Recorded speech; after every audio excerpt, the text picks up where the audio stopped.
So what's hazing? I never heard of hazing before. Hazing is any action taken or situation created intentionally that causes embarrassment, harassment, or ridicule.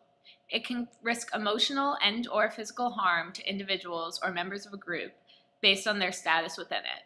Hazing occurs regardless of a person's willingness to participate and can have very serious consequences.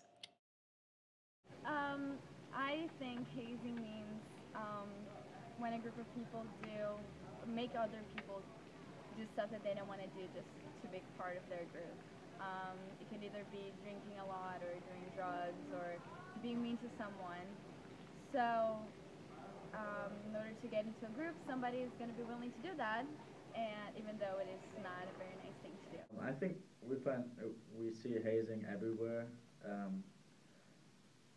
It starts in very easy things like when you're, for example, a freshman and you're playing soccer or do another sport, then the freshmen have to carry the goals, the freshmen have to pump the balls, the freshmen have to clean the locker room, and these things are kind of the start of hazing. It can be way worse, and it can be like really dramatic, as we all know, with alcohol and drugs.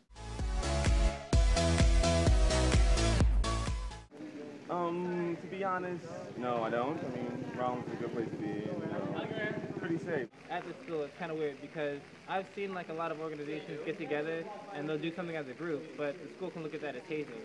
And with that being, in that kind of light, I don't think that it should be considered hazing, because even though they are telling people to do some stuff like, hey guys, let's all go golfing. Normally it's optional too, but the school can look at that and people can get written up. I think that the hazing here compared to other schools isn't as intense, but for the most part, the fact that it's here is still a problem. Where we need to try to eliminate as much as we can, just because the culture, it's just harming FSL. In Spain, hazing is a very old and extended tradition. It's very important to every Spanish person. We like to make freshmen drunk and have fun with them.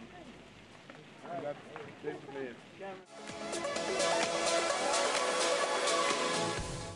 As a community, we can stop hazing before it starts. First, understand what hazing is and be able to recognize it. Second, take responsibility when you see it occurring or when it happens to you, by reporting it immediately. Lastly, make others aware of what hazing is and their responsibility for preventing its occurrence. Okay, here's an informative pamphlet about hazing. Oh, thank you. Now I'll know hazing when I see it. Almost every college or university, school, governing body, athletic department, fraternity and sorority, and other organizations have an anti-hazing policy, and most have procedures for reporting violations. If you don't know what those are, ask an administrator or executive. The most important thing you can do is report it. Bro, what are you doing?